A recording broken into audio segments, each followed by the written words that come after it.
Hey, what's up, family? In this video, I'm gonna give you the 5 most important things to do if you've been diagnosed with bipolar disorder. When you do these things, I promise they work for me, they work for a lot of other people. When you do these things consistently, you give yourself the best chance to recover from bipolar. Notice I didn't say heal or I mean recover, to where your symptoms are minimal, your life is getting better and better, and you can do the things you want to do, okay? So if you want to learn those things, watch this video. Hey, what's up, family? Evan here with Real Mental Health. I'm giving you mental health advice based on my experience, my work with others. One of my personal favorite topics, bipolar. The 5 things you need to do if you've been diagnosed with bipolar. I'm going to lay them out in a very, very simple fashion. So if you watch 1 minute of this video and you got it all, go ahead. But I'm going to lay them out right now. You need to build a safe place for yourself, like a physically safe place. 2, you need to find a psychiatrist. 3, you got to do therapy. 4, you got to go to support groups. And 5, we have to build a healthy lifestyle. But it's not what you think it is, okay? Healthy lifestyle is not what you think. Let's break these down, okay? Before I do, please subscribe to my channel. We're brand new. I post shorts, I post clips. If there's stuff you guys want me to talk about, please, it's all new. I want to do it, okay? Number 1, a safe place. What does that mean? It sounds frou-frou. It sounds weird. It literally means that you need a shelter where you're not in danger, okay? I know a lot of people who try to recover from mental illness when they live with someone who domestically assaults them. That's a problem. When they live with family members who are addicted to crack, also a problem, or any drugs. When they live with emotionally toxic, abusive, just everything, partner, whatever, be it, okay? And that kind of goes back to the first 2. And then the last one, and this was my problem, is you live in an unaffordable, unsustainable, high-pressure situation where your rent's too much and all, et cetera, okay? You need to evacuate yourself from those situations. And it might seem impossible, but it's not going to get better. You can't do the other 4 things if you're undergoing stress of a toxic partner, if you're undergoing stress of an unaffordable living situation, if you're coming home and there's really crack pipes and bongs everywhere in your house. It's not going to be possible. And you got to go, well, I just hear people already, it's not, you think you're different? Fine. Go ahead and try the other 4 and live in your environment, but I guarantee you you're going to want to wish you just got up and evacuated. Yeah, it takes a lot of gall and it takes a lot of strength and it's really, really hard, but it's the most worth it thing you can do. I failed over and over and over, and hospitals and treatment and relapse because I never had a safe place. I did. Hard. I don't want you guys to do that. So create a safe place. Here's how you do it. 1, utilize family, okay? If you don't have family, that's fine. Don't utilize them. Friends. If you don't have friends, don't utilize your friends. Find a place to live, okay? I can't. I have nothing. I have $0. Use social services. There are a lot of social services that are available to you. They might not be easy to get and they might not be like readily available, but you can do it and you can achieve them. Use the social services. I know a girl, no family, no friends, kids special need, was broke. She went through social services, right? She found resources. She got places. She got a subsidized housing. She got childcare. She got certain things that helped her out. And then the last piece, which kind of goes into another piece, she went to a support group and found people that could help her out, okay? That's how you do it. You got to do that. I wish I knew that. And if all else fails, go to treatment. Go to a treatment center. Break the bank, use your insurance, do what you can do, go to a treatment center, live there for 90 days, and create the safe place while you're there. Super important, okay? Number 2, find a psychiatrist. Oh, God, I'll do 20 episodes on psychiatry, but I just want to let you know that a psychiatrist can be very helpful. You're probably going to need to see more than one, unless you get lucky, but that's okay. Don't worry about that. I'm going to tell you exactly how to do this. Okay. God, I wish I knew this. Use your insurance to find a psychiatrist. First of all, call your insurance, say, I need a list of psychiatrists of everywhere near my area. Make sure your address is correct, and they will give you a list. Call every single one on the list because half of them won't be accepting new patients. The other quarter will be like, oh, I can get you an appointment in 10 years from now. Great. And then that last piece, you'll actually be able to get an appointment.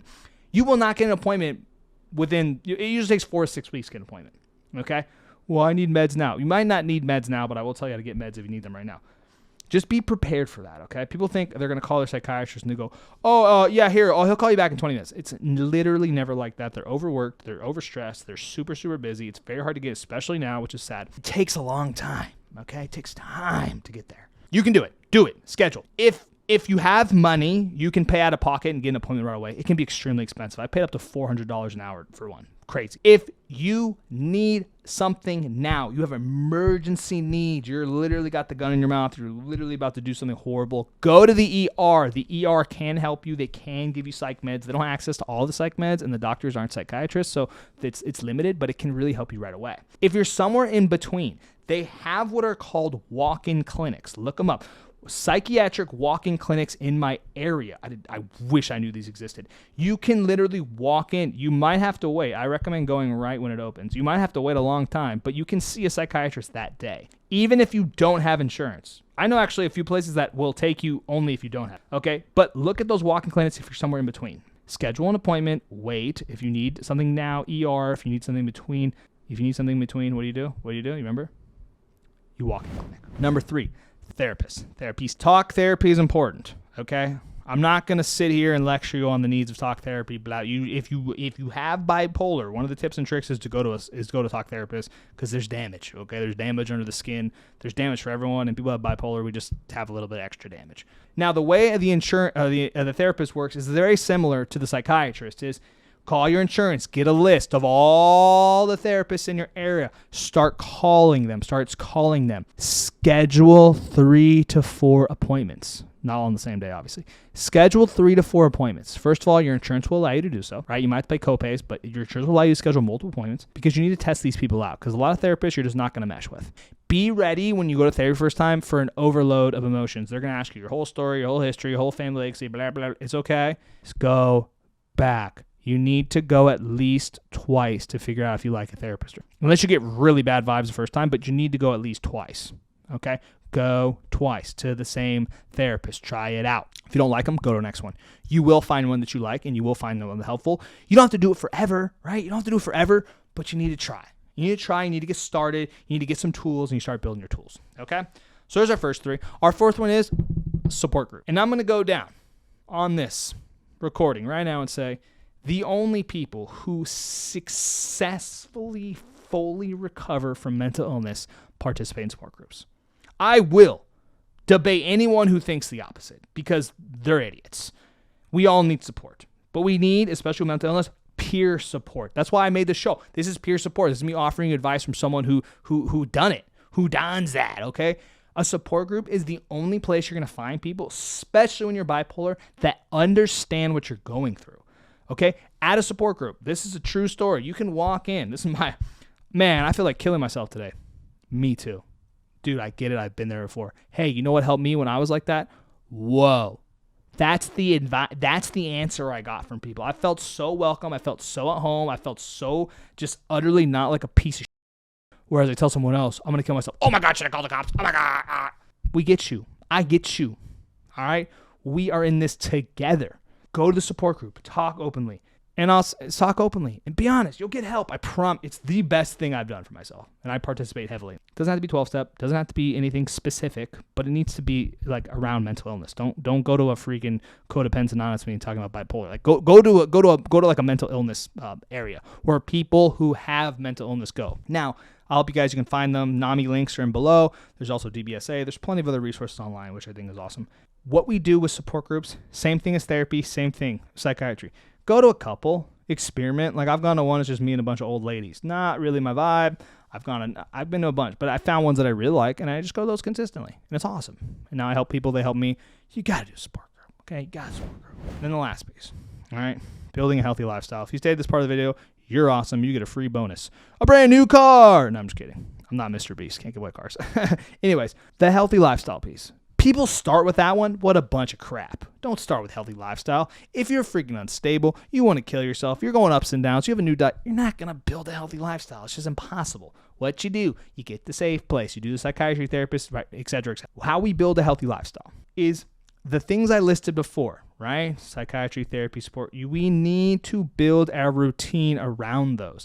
These things become the priority. They're more important than your job, because if you're not stable, you can't work the job. They're not more important than your kids, but they're as important. You can't just take care of your kids while you're effing off your mental health, because that ends tragically, and I mean bad.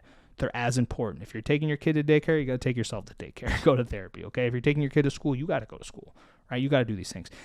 These, let's call them healing whatevers. Those are the most important thing in your life now. You need to do them. You need to structure your life around them. No more BS, I gotta work. No more BS, I gotta go to school.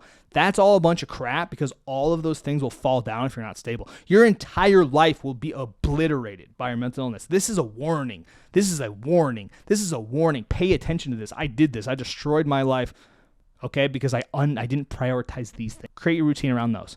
Then if you're stable enough to work, if you're stable enough to go to school, add those things in, mix those things in. Those are cool. I'm not saying don't do those, okay? But your routine needs to be based around your healing methods, okay? Then the last two, I'm just going to give you like little pieces to add into your healthy routine. Cut out the, okay? You know, if I say don't eat foods, you know exactly what I'm talking about, okay? If you're addicted to food and you can't stop eating shit food, you need to go to a food addicts meeting. But I'm saying, most people, just stop. You're eating it because you're depressed. You're eating it because you're lonely. Just cut it out. I'm not saying go on a diet. I'm saying eat paleo, eat keto, blah, blah. I'm not saying any of that thing. I'm just saying stop. That'll help boost your energy. That'll actually help boost your self-esteem. And also kind of like lock some things down in place, part of your routine, right? I'm not saying eat a freaking salad and be a Greek god. I'm saying just eat decently, okay?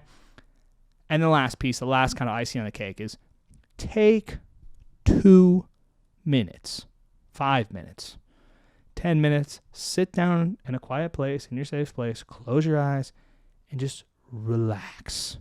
I'm not saying meditate. I'm not saying, go into this sacred sauna. I'm not saying anything. Just saying relax. Do nothing. Just try to chill. There's nothing to think about. There's no mantra to do. There's nothing. Just hang out. Start building your life around those, okay? Those are my 5 tips and tricks. Psychiatry, therapy, support groups, safe place, and help routine and healthy lifestyle, okay? Those are the ways to get started. Those are the tips and tricks, okay? And if you guys watch the end of the video, you're serious. Do it. And if you need help, post in the comments below. Ask me questions. Do whatever you guys need to do. I'm here to help. That's why I made this whole show, okay? So I hope you guys enjoyed this episode, and I'll see you in the next time. Peace.